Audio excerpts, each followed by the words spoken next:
Welcome to the Fix Your Sciatica podcast, where we meet with experts and clients and discuss how to manage your sciatica and low back pain without the use of medications or surgery. I'm your host, Dr. Ashley Mack, and I'm a physical therapist as well as the founder of ifixyoursciatica.com, a go-to resource for pain management. If you're joining us for the first time, thank you for listening. And if you are tuning in again, welcome back. And lastly, if you find today's episode or any of these episodes of this podcast to be helpful or insightful, please follow and rate this podcast on whatever platform you're using. The more followers and ratings we get, the more we can help people like you. And without further ado, let's get started. All right. So if you are listening to this, you are someone who has been suffering from sciatica pain, either for a week, for months, or even for years. And you might not necessarily have the time to be able to focus on taking care of yourself, which is why you're ingesting this information via this podcast.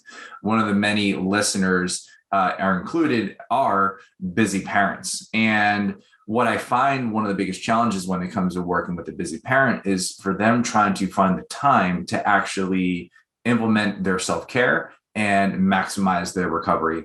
And being that I am not a parent myself, I do understand the challenges that you're going through, but because I'm not living what you're going through as a busy parent, there is a lot that's being missed. So today's guest is actually a good friend of mine and also a fellow faux soup lover, Rob Brown. And Rob is the founder of the Healthy Parent Playbook, which is formerly known as Whetstone Virtual Fitness, where he empowers parents to take charge of their health through nutrition and wellness coaching. He's based out of Alexandria, Virginia, and has over 10 years of experience. Rob, thank you so much for being on today's episode. How are you doing? Thank you for having me. I'm doing pretty well. How about yourself? I am doing so great on this beautiful sunny day. Rob, I did a little intro of you, but can you tell the listeners a little bit more about yourself and what brings you here to this episode? Yeah. So like you said, Rob Brown, I have two kids, one who is an adult going to JMU as we speak, and one that just turned 2 last week. We live here in Alexandria, Virginia, where I am a full-time dad I'm a full-time dad with the Healthy Parent Playbook being my kind of secondary full-time job, if you will. My wife, beautiful wife, works hard from home. Luckily, with this pandemic going on, we are able to be flexible and kind of both be within the home, and also helps us kind of prioritize our son when, he's 2. He's a handful. He will be for a long time. And that's okay. Other than that, I've been coaching for, like I said, well over 10 years now in a virtual space, formerly in a in person before, of course, obviously before the pandemic. And I've been just doing fitness, kind of focusing on my fitness on and off, probably since I was a kid. Right on. Yeah. So you've been helping people for a long period of time. And over the past couple of years, it's been an evolution from we'll say a lot can happen in 10 years. And so here you are working with busy parents and you've created the Healthy Parent Playbook. So can you tell us a little bit more about what that evolution was like for you, going from just like, say, general fitness to helping busy parents? Sure. So, one of the first things that made me focus on my own fitness before I was a coach was, as a kid, I was active, I'm running around, and then I became an adult. A few too many Papa John's pizzas and beer nights, started to catch up to me, and I just wasn't feeling well. So I did the thing that everyone else usually does. We do the popular thing at the time. And for me, that was the P90X, the Insanities. I joined the local gym, was just following any workout that I found online before I landed on the thing that I enjoyed the most, which was CrossFit. And the thing that I really enjoyed the most, because it was a little bit of everything, not necessarily to be have the biggest biceps in the world or have the fastest 5K time. My love of CrossFit made me want to coach CrossFit, and that's kind of what I specialize in now, just high intensity or moderate intensity, depending on who you are, fitness.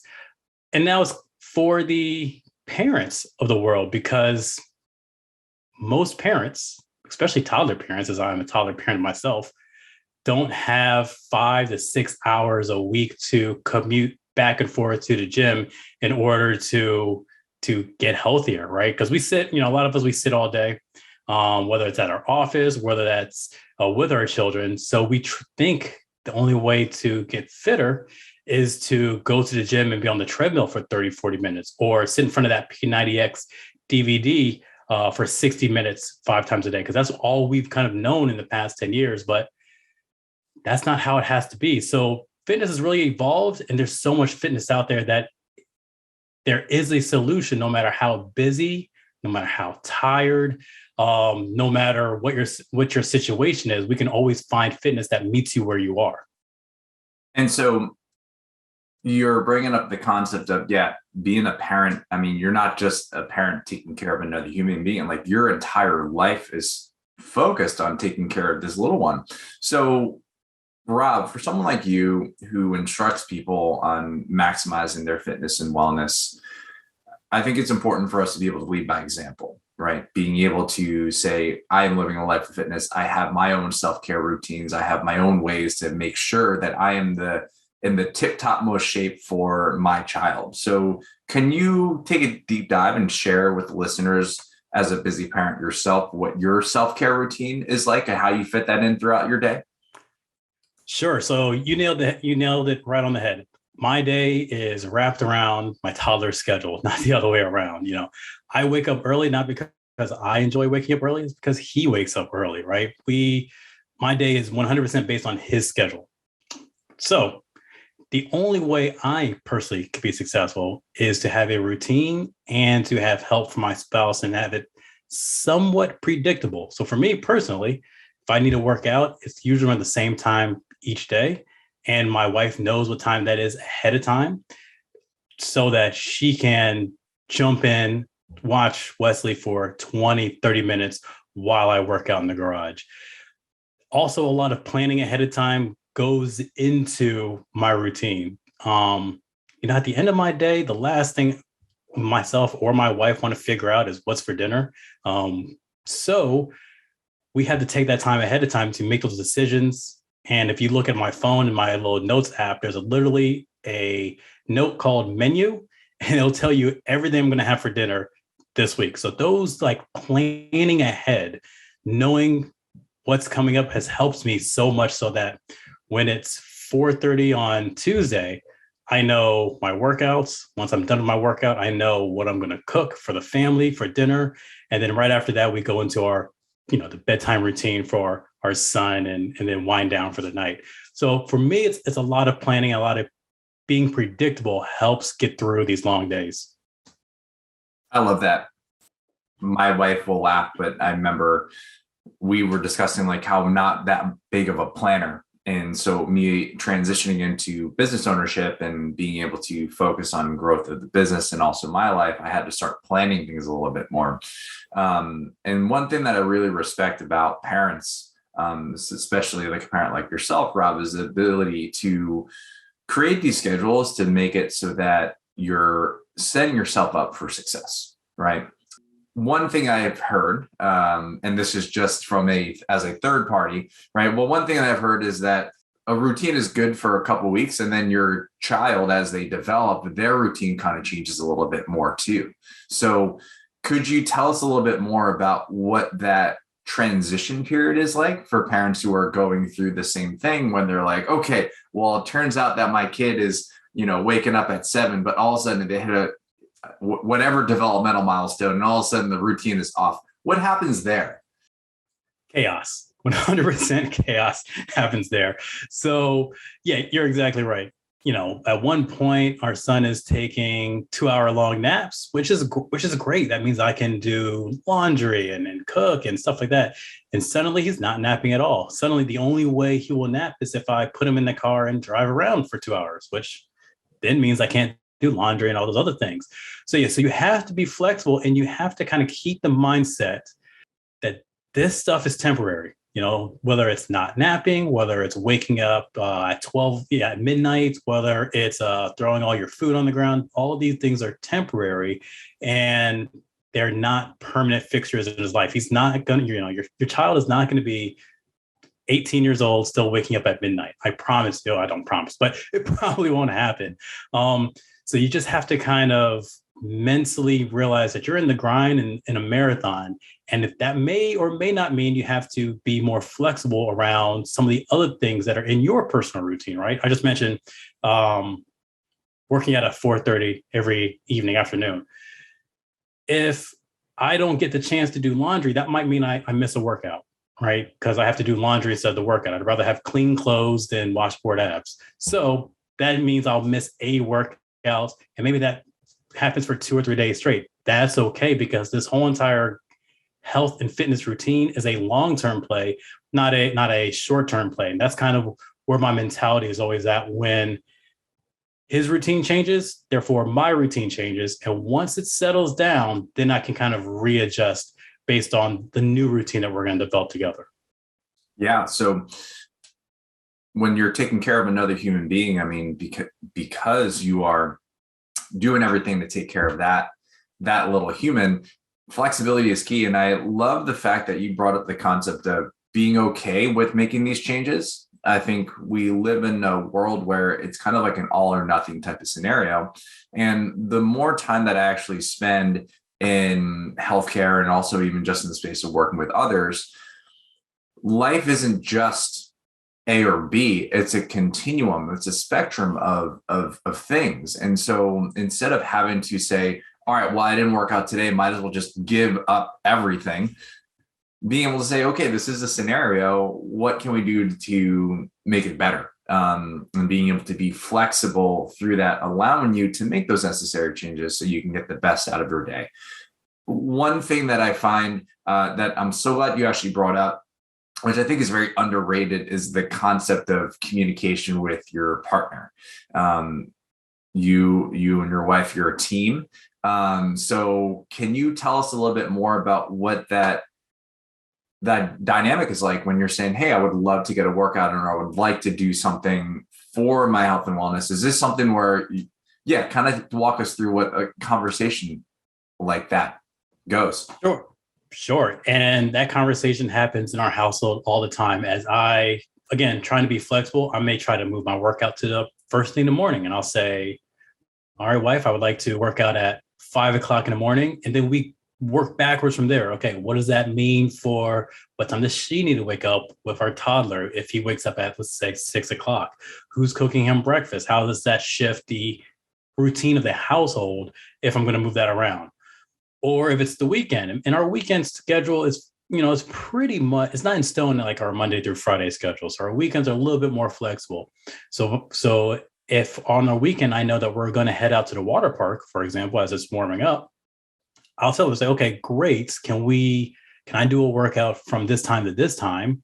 And then we'll shower and head out. So it has to be an open communication.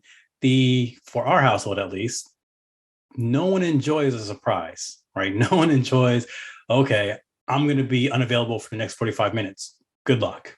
So that open line of communication helps our relationship, our communication, and just helps everyone be happy, because you can understand where the other person's coming from. No one's saying, I'd rather you be unhealthy. I'd rather you sit here and not do the thing.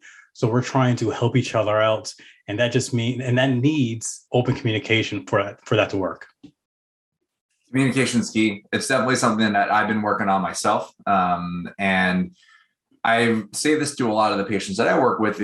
Communication is, in fact, allows me to do my job even better. And so I'm glad to hear that it's also a very important part to being able to manage such a busy schedule of taking care of yourself as well as taking care of your child. So if we're looking at strategies or like big themes on making sure that we're able to implement self-care, we're looking at having a routine, but also being flexible, having clear, solid communication, and also being able to plan ahead of time. Is there anything else that I'm missing? We are going to take a quick break to tell you about our awesome new program called the Sciatica Protocol. If you don't have the time to see a professional, but are tired of trying to figure out this recovery on your own, then the Sciatica protocol is for you. Harness the power of a knowledgeable physical therapist through your phone. It takes no more than 7 minutes per day, and it is designed to help you recover as quickly as possible. Now, having an on-demand physical therapist can cost thousands plus hours of sessions. But with the Sciatica protocol, you'll receive the same, if not better, customized care completely free. And why are we making this program free? Because I believe that everyone deserves to live free from pain without actually having cost be the biggest obstacle. It is simple to start, and all you need to do is log into ifixyoursciatica.com/the-sciatica-protocol and fill out the 9-question quiz to begin. The link for the program is in today's show notes. The one big thing, and I think you touched on it a little bit with the all or nothing mentality that we're kind of used to. We're used to starting, our diet starts Monday or our routine starts Monday. Therefore, we have to do the following 75 rules in order for this to be successful. In reality, especially when your mind is filled with all these other tasks that's going on, your checklist each day of taking care of another human being, as well as taking care of yourself, spouse, the house, all these things, it's a long list. So rather than doing the thing where you say to yourself, okay, Monday's day one, I'm going to stop eating carbs. I'm going to sleep 8 hours a day. I'm going to drink all this water. I'm going to eat all this broccoli. The better thing to do is just to do one of those things, not all of them, and give yourself some time and some grace. You're not going to be perfect on week one. You may not be perfect on week two, but after 2, 3, 4 weeks, you may find yourself in a rhythm, a new routine, if you will, that you're drinking water all the time now because you gave yourself that time and grace. You didn't overwhelm yourself with 5, 6, 7 things at once. So if you're looking to build new habits or new healthy habits, try it one thing at a time. I know it's not the popular thing that you're going to see on magazine covers that promise 30 pounds in 30 days or whatnot, but it's the thing that's going to help build a healthy lifestyle for the long term. So that would probably be the biggest thing, just trying to take it one step at a time. One step at a time. Yeah. The hardest step is literally the first thing that you do. So I 100% agree with that. Rob, we were talking a lot about more of the tactical and strategic ways to implement self-care. Do you mind sharing with the audience why self-care is so important to you? Oh, yeah. So for me, it was always growing up in a household where, I had 2 hardworking parents who did not prioritize their own self-care until much later in their life. So therefore, there are one too many illnesses in our family that if I can avoid and show my kids how to avoid, that leading by example piece that we talked about, that's priceless, right? We live in a norm where, Ash, if you and I and our friends go out for dinner and instead of the hamburger, I eat the salad and chicken, I might have a friend or two that kind of smirks, maybe makes a side comment, but the norm should be that we prioritize our own health. It's the longest investment that we're ever going to make, right? Our own personal health. Then, as parents, the best thing I can do for my kids is to be available, right? Be there for them. And that means I have to take some time out of my day to focus on myself. If I always put my own health on the back burner, the chances of me walking my daughter down the aisle goes down, right? The chances of me being available to move my son into his first college dorm, it goes down. And I want those chances to be as high as possible. So if that means that I bypass the Baconator at that drive-through restaurant, then so be it. It's well worth the investment in myself for both me and my family. So we're looking at self-care as an investment, gives you the opportunity to heighten the likelihood that you're going to be healthy to enjoy all the amazing milestones that your children go through, just like you went through as a person yourself. That's amazing. And so, and I think that's huge, being able to recognize that. And I, just from an outside perspective, again, I'm not a parent, I can see how taking care of another human being can be so overwhelming. And it can be pretty challenging to look ahead of the future and being like, okay, I'm going to take care of this now. So then 5, 10, 15 years from now, I can still be able to do X, Y, and Z.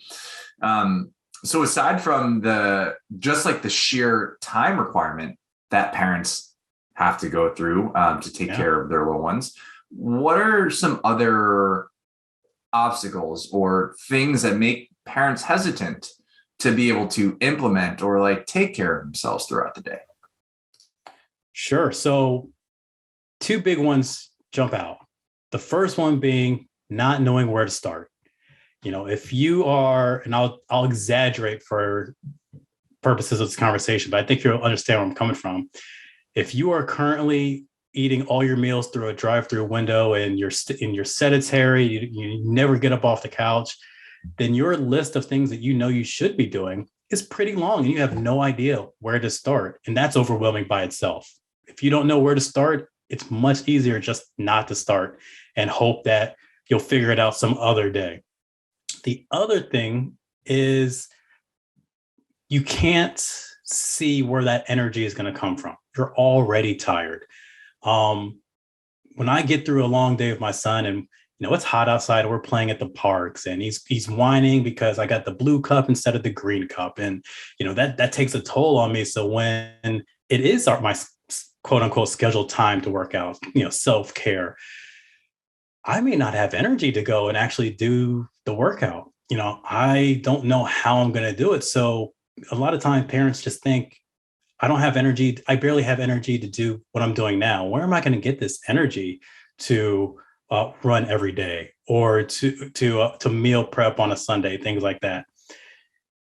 And for both of those, the answer is to just start. Just start somewhere.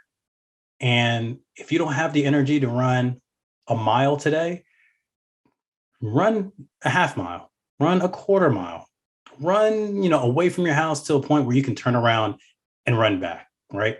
If you have 40 things on your list of things that you think you should be doing to better your health, again, just what we talked about earlier, don't try to tack all 40, just pick one. Pick the easiest one. If the easiest one is to eat breakfast every morning because you've been skipping breakfast because you don't have time and stuff like that, I hear you. Let's do that for 3 weeks and just master that one thing. So start somewhere rather than being overwhelmed with like you said, that first step. Wow. I love that. Pick the easiest thing and go for that. It's, I think one challenge that, not just parents, but people in general, like just people in life now, is that they sometimes view the easiest action step as the least valuable. And what ends up happening is that we can forego the basics, forego the things that we know will be able to truly help us if we do on a consistent basis, and try to go for the super hard, super complex thing. And so for you to be able to share, pick the easiest one is really key. I know that for myself, even not as a parent, I try to find the easiest route, the path of least resistance. It allows me to really maximize the time that I have on this earth with my wife and, outside of my day-to-day operations. So being able to tell people, pick the easiest option, which is huge. One thing I've noticed with parents, and just like the parents that I speak with, I notice that it's actually really hard for them to step away and like take their attention from their child and focus on themselves. It seems as if parents are not giving themselves permission to care for their health.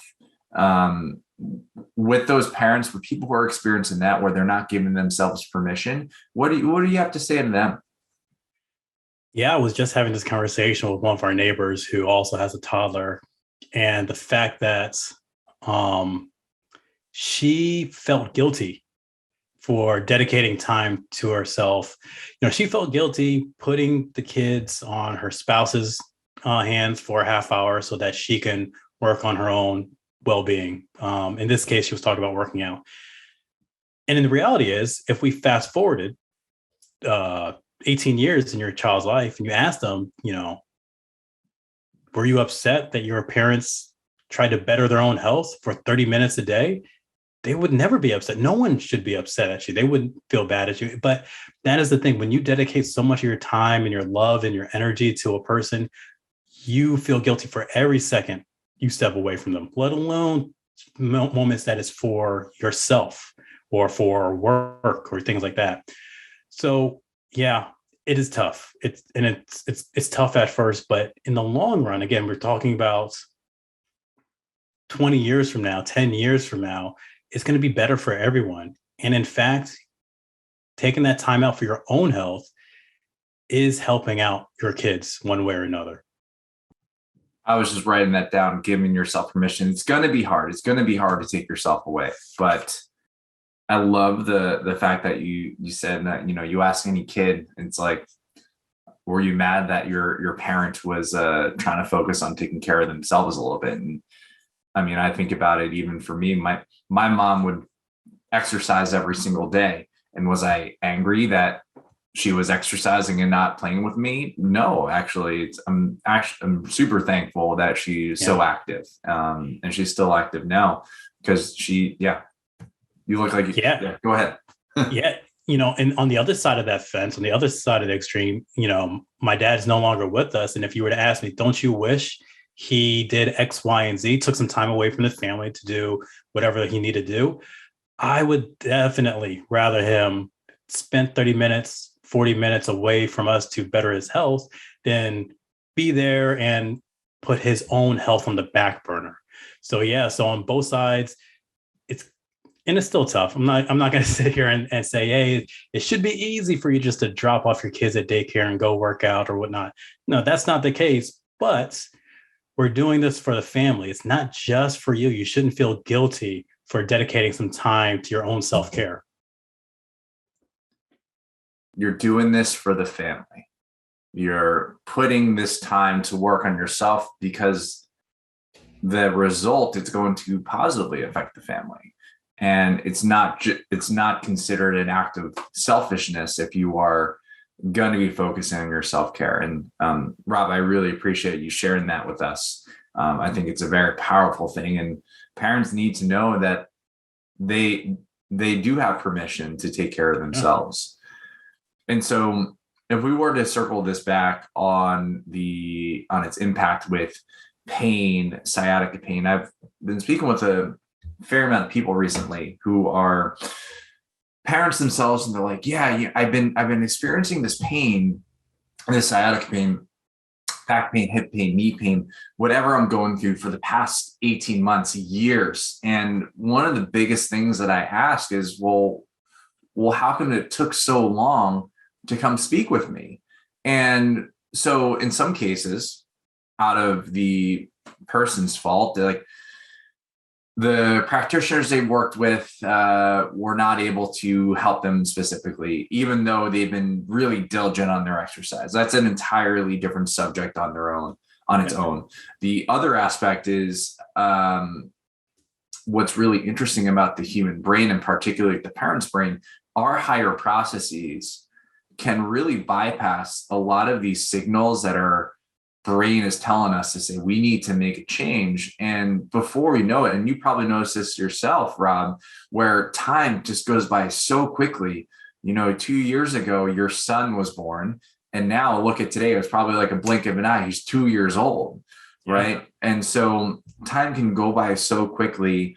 And what I find is that the longer that you are in pain, I'm not going to necessarily say that it's harder to get relief, but we're looking at trying to implement more than just exercises and stretches. We're trying to implement ways for you to be able to sufficiently recover. And that is through self-care. That is through giving yourself permission to care for yourself and do everything you need to do to be at the best shape, fitness level, whatever level of wellness, so you can live and go back to taking care of your children. So, Rob, I really appreciate you sharing this all with me. I mean, we've been covering a whole bunch of things. You've been sharing your story as a busy parent.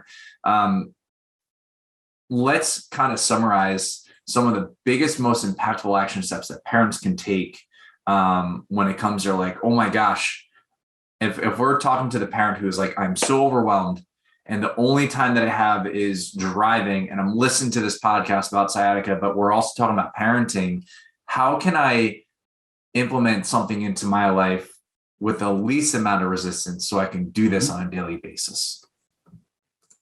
So one of the big things I focus on is the healthy lifestyle, the thing that you're going to do today, the things that you're going to want to do 10 years from now.